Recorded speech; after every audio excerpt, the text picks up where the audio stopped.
next, I would like to introduce you to Martha Creek, who many of you know and love already. So you probably know her better than I do, but just on meeting her myself and feeling the warmth and the blessing of her personality, her humanness, and her divinity as they blend into the perfect knowing, beauty, and expression of Reverend Martha Creek.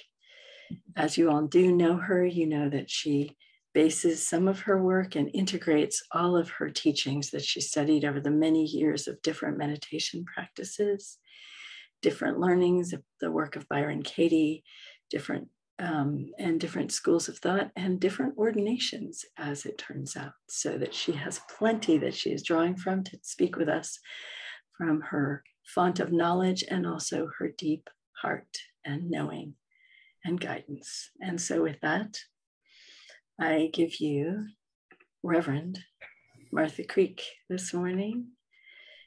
Hello, everybody. Thank you, Reverend Catherine. Thank you so much. I ditto that from getting to meet you too. And before I launch into this, I have to affirm this community and what I've witnessed in you and your own growth and the outstanding 30 years of how great you've been, how great you are now, and the greater you're becoming. And what a privilege it has been for me to be part of this iterations of you in ministry and of you designing and understanding at depth that energy follows thought is way more than a theory, way more than a Willie Nelson song and the mastery of Ginger bringing it to us again to say, it's real, it's true, and tune the heck in. So that this afternoon, I'm going to have a little pause before I say something, or I may have a little pause before I fire off that email, or a little pause before I roll my eyes at my family, who may not be in agreement with my philosophies and theories and things. And Paul, the beautiful reading, because I remember hearing as a child certain quotes and scriptures, and I'd have a resonance with it in my body and in my being. And I would ask them even as a child, like, where's that from? Where'd that come from? What's the origins of this? So the 23rd Psalm was the first thing I memorized as a child. And as I recall, that's been a long time ago. It starts with, yea, though I walk through the valley of the shadow of death, yea, though I walk through the valley of the shadow of death, all is well. All is well. I will not dwell there. I understand this is part of the journey. I also understand that I live in the shadow of truth. I live in the shadow of knowing. I live in the presence of presence. I live in the presence of the Lord, of creator, of life, of universe, as infinite possibility, infinite life, always and forever, forever and forever. Amen. So here we go. So this presentation today is inspired by my study and reading and meditations from Pema Chodron and a book specifically called In the Gap Between Right and Wrong. So all is well, except in the gap of right and wrong, and even in the gap. So here's maybe another inspirational reading. Compassionate action starts with seeing yourself when you start to make yourself right. Compassionate action starts with you seeing yourself about to start to make yourself right. And when you start to make yourself wrong. At that point, that crucial point, I could, you could just contemplate the fact that there is a larger alternative. There's a larger alternative to either of those.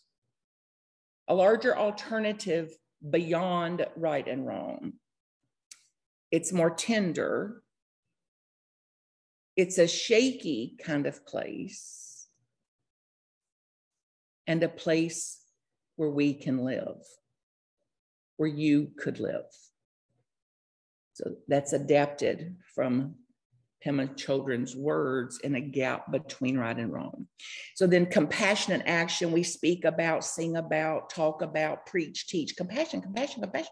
It's like, okay, then in every situation, in every interaction is the call for that. That as I am more aware, more mindful, more intentional to say that there's a larger alternative here. So then in the work that I do, it's about dismantling this idea of right and wrong, this dismantling this notion of good and bad, and what us high righteous New Thought call positive and negative. Instead of it's both and, not one or the other, alpha and omega, and there's an alternative to both, a place to live from that is what we've encouraged to consider transcendent or transformational. So then, as we have embarked on this journey of meditation, compassionate action, self-reflection, we may be a place now, maybe a situation you're in now, that sooner or later everybody's going to experience, a place in our spiritual path and our spiritual unfolding where it seems like we're called to make a choice point. And if there's free will, an exercising of it. So then we have a choice, you have a choice, whether in those situations, whether in those interactions to open or to close. To open, I call allow, integrate, include, transcend, or to constrict, get rigid, shut down, defend, explain, rationalize, justify, get stubborn, whatever the more primordial animalistic wiring lends us toward. Then we are called in every interaction, every circumstance, to harden or to soften. And whether to stay steady and on our course and in our practice, or to strike out. And strike out could be quite passive, to shut down, withhold, cut off, stomp off, to blame, to criticize, to nitpick, to fault find. So that choice is presented to me and to you again and again and again and again. And then what? Who will I be in this situation? So, and then instead of thinking that we're here to pass some kind of test, that we're here to overcome humanity, it's about integrating our humanity, and not only integrating my own humanity so that I can live from a place of self-compassion. Only to the degree that I can live from self-compassion can I extend compassion to others and to the rest of humanity. So instead of trying to pass some test or overcome the problems of humanity or the problems of the so-called world, the truth is then that I accept that things don't ever really get solved. They don't get solved. That things come together and then they fall apart. And then illness presents, and then wellness presents. And then they include me, and then they exclude me. And then they think I'm the greatest thing going. And then they think, who invited her? And it comes together and falls apart. And then it's in, and then it's out, and then it's up and down, and then rising and falling. And it's just like that. The nature itself, reality is just like that. So our healing, therefore, our power, our presence, happiness, value, power comes from letting there be room for all of it. For all of it. Room for grief. Room for relief. Room for the struggle. Room for the ease. Room for misery, disappointment, despair, and room for joy, for happiness, for gratitude, for bounty. So get a sense this morning of if this is true, what the implication is for you. So that all we've read and studied and taught and daily inspirations that we've read through trip after trip through that science of mind, and trip after trip through the Course in Miracles, and trip after trip through whatever we've done, it's like, wow, now is my time, now is my turn to integrate this, to live this as a demonstration of this, not to teach and preach and platitude and put another affirmation on something, but to say, then, okay, the place between right and wrong, the gap between right and wrong is my start for compassionate action, is my start for including it all, Alpha and Omega, making room for it all. And in any choice point with consciousness, mindfulness, presence, then there is another higher alternative for me. That the place of higher consciousness, the upper room of our mind, is not just a theory, but a place to not only access in times of meditation, but to pitch a tent. Pitch a tent. To spend more time there. So this invites us then to give up the notion that there won't be struggle. And I remember a coach saying once to me, we're built for struggle. We're built for struggle. Like we're alive for the struggle. We get off on struggle. And I'm like, I don't want you as my coach. I'm here for ease. Thank you very much. Easy peasy, easy peasy. No, thank you. Had enough struggle. That's why I'm enrolled. And then it was like the good sense to say, what are you talking about? What do you mean we're built for struggle? And she said, it is so simple. It's like, if you're going to play soccer, you don't want any struggle, then you take your little ball and go off on the soccer field, and there's no defense. There's nobody to oppose you. And you just run down the field and kick your ball into the net. Wasn't that fun?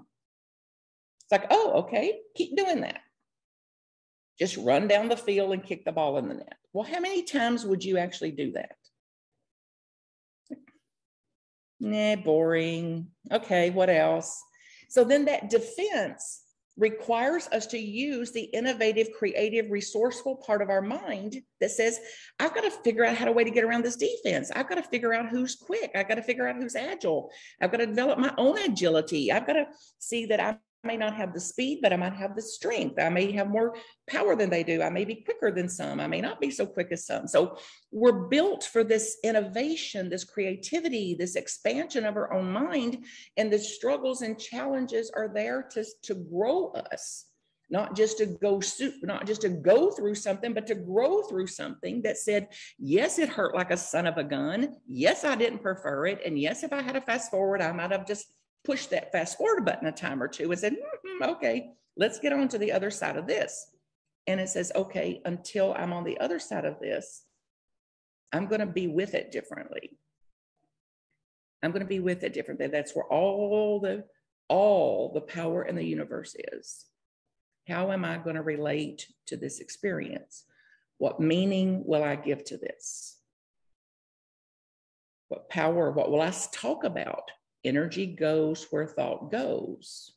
Energy goes where words go. So while I'm going through this, I'm going to experience it differently because I'm going to create a different experience in it. The basis of science of mind. Whatever I call a thing, I'm going to experience that thing. Whatever I interpret it, whatever meaning making I give to it, I'm going to experience that. So I'm going to create a different experience of this and with this, and I'm going to do it on purpose. And if holistic thinking is true, and if quantum theory is true, then for every time I do that, I've made an enormous contribution to humanity. I've made an enormous contribution to the whole of humanity, to the soul of humanity. I've made a big contribution to that next baby being born this afternoon, because I'm not going to hand off what's been handed down for 2,000 years. Imagine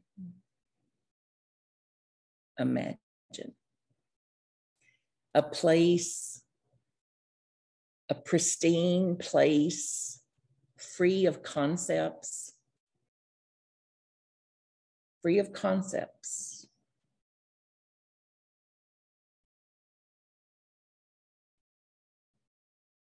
and to not only meditate with that and about that, but this place where I can stop fighting with myself. I can stop struggling with circumstances I cannot change. You can stop struggling with circumstances you can't change. To stop struggling with emotions, to know they have a place, to make room for emotions too, to give them space, to give them room, and eventually see I can have emotion and emotion not have me. The power of it, the potential of it. So then whatever arises, whoever arises, I'm equipped, you're equipped and trained through the conditioning of our mind and our practices here again and again and again to look at it differently, to see it differently, and less name calling it, less meaning making it, less interpreting it, and hopefully without throwing rocks at it in our spiritual kind of ways too. So it means then a letting go in those moments to either open or close down again, or what Brene Brown would say, lean into this. Don't have to like it. That's the good news. And as Reverend Catherine said, you know, that I practice and use and offer this loving what is. And you won't hear me calling it loving what is, because I don't. I don't love what is sometimes. However, I'm aware of the power between the gap of that I don't have to love what is and I can still be free. Because I don't have to love it, but I don't have to go to war with it either. I don't have to oppose it. I don't have to name it something. I don't have to say it should be different. I need it to be different. I want it to be different. It's like, this is as it is. Don't like it sometimes. Don't love it a lot. Don't like it sometimes. And here it is. So how am I going to be with this? That's what is. And then, you know, there's teachings that say, it's like, oh, welcome the demons. It's like, oh, no, thanks. If you can bypass me, just keep moving. And when a demon appears, whatever your demon is, it's like, okay, this is my assignment here. And I'm going to not just go through this, but I'm going to grow through this. And as you know, from being in spiritual community, it's like one of the basis of our integration of our divinity and humanity, that we don't have to do this alone, that we've got care for us, a spiritual community and spiritual practices and mind treatments and clergy and practitioners and people that care about us that can hold a different space with us when we're in these wrestling matches of this. So this beautiful, beautiful setup here that we don't have to do this alone. We cannot do it wrong. It'll take whatever time it takes. And what I know for sure is that these struggles will take longer than I prefer. You're not alone. You don't have to do it alone. You don't get to pick the timing of it. And it'll take longer than you like sometimes. And then the second invitation of the day is to know that this, what we've received that felt so heavy, even like poison or something unbearable, wasn't. The things, the struggles that you've had in your life, when they felt like that as you were going through them, even doubts that you could navigate it, not knowing what you're going to do. And in 100% of the cases, regardless of how devastating it was or how heavy it felt, in 100% of the cases, you were equipped for it. We didn't feel equipped sometimes, but nevertheless, you were equipped for it. I was equipped for it. And sometimes we're the last to know that, oh, actually, I was equipped. I was equipped for that. It's like, oh, if I could have known that a little sooner. And it's like, I know it as I know it. I know it as I'm able to. So then with this, any kind of conflict, internal, external, these notions that we're not worthy, we don't have value, we don't have power, that we're not safe, anything that has been a distasteful or embarrassing, painful situation, instead of trying to get rid of it, then we can lean into, breathe with it, allow for it, give it some space. This includes all cravings, addictions, aggressions, anything. There's nothing. And there's practices, and some of you are familiar with it, like Tonglen, where like you accept the pain. I breathe in this pain, allow it to be, and then even the anger, the rage, whatever it is, and then breathe out something else. I breathe out understanding. I breathe out inclusivity.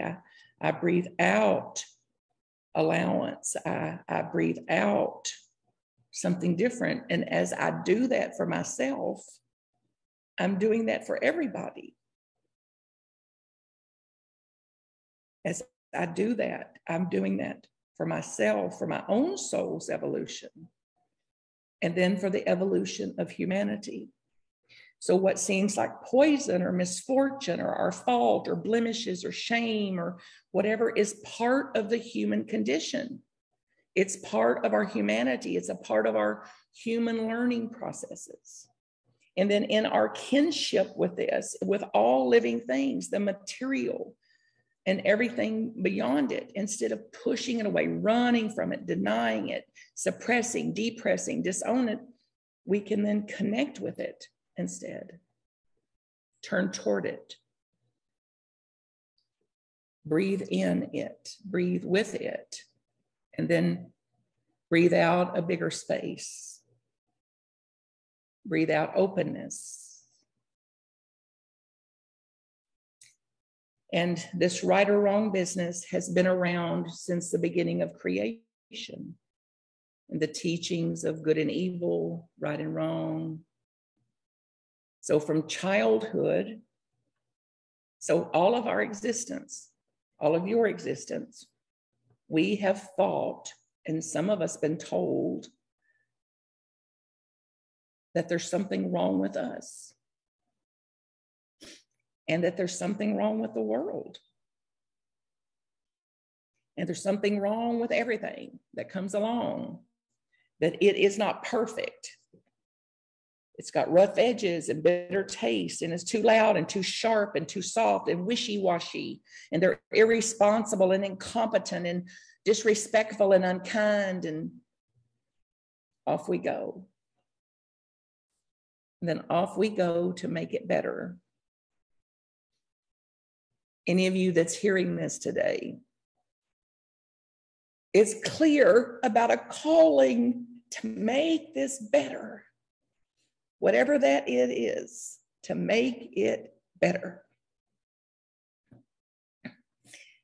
And to cultivate a sense of, in trying to make things better, is still in a relationship with there's something bad here.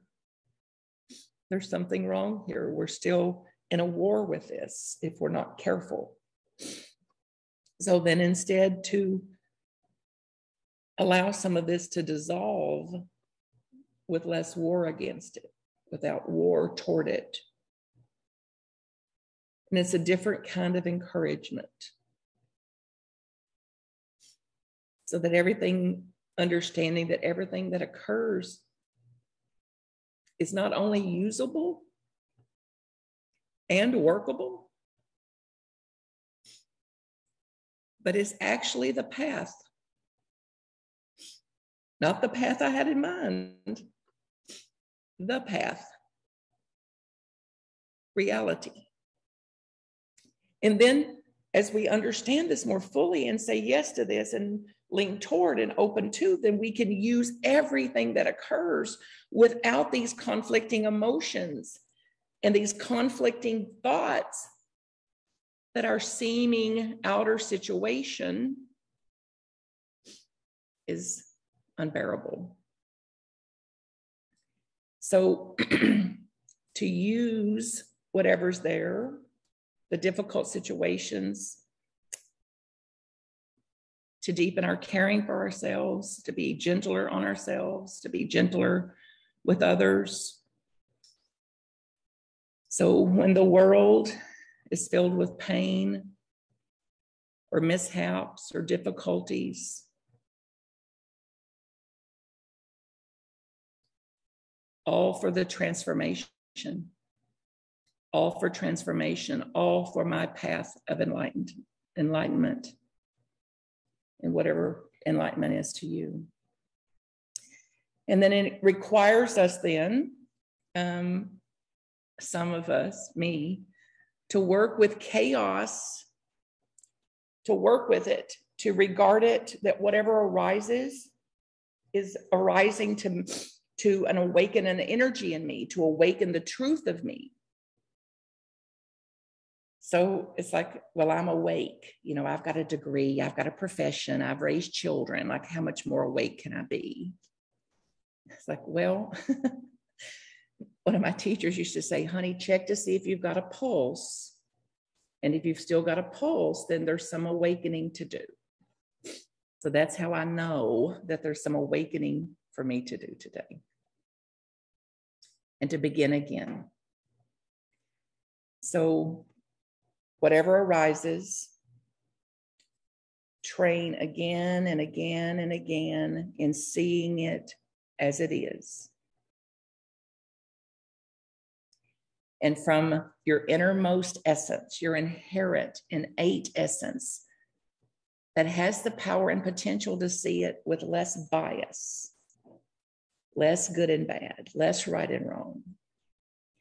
Then as things arise, things can also dissolve.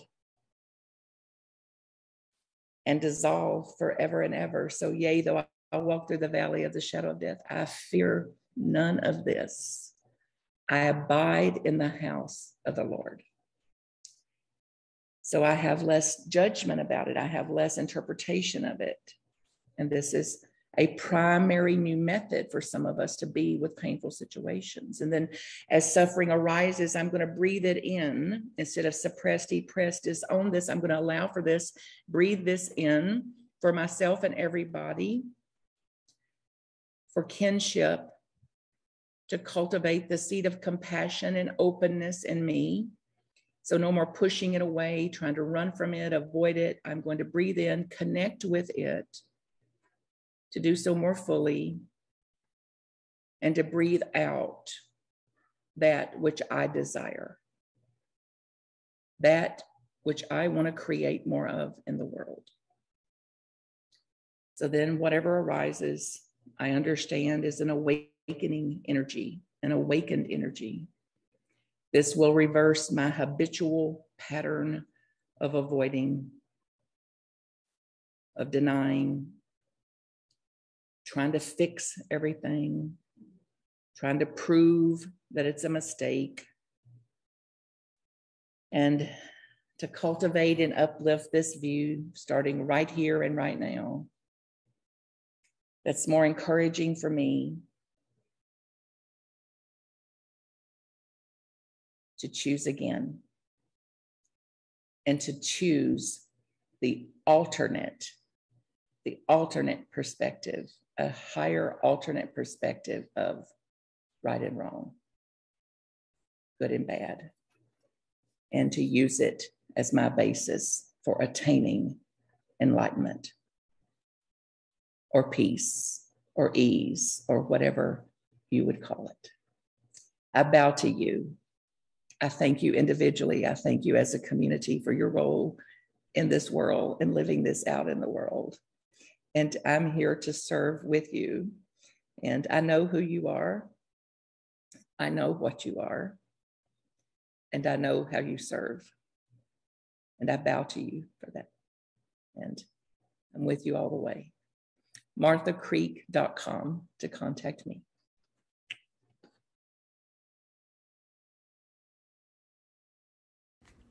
MarthaCreek.com if I can support you. Blessings.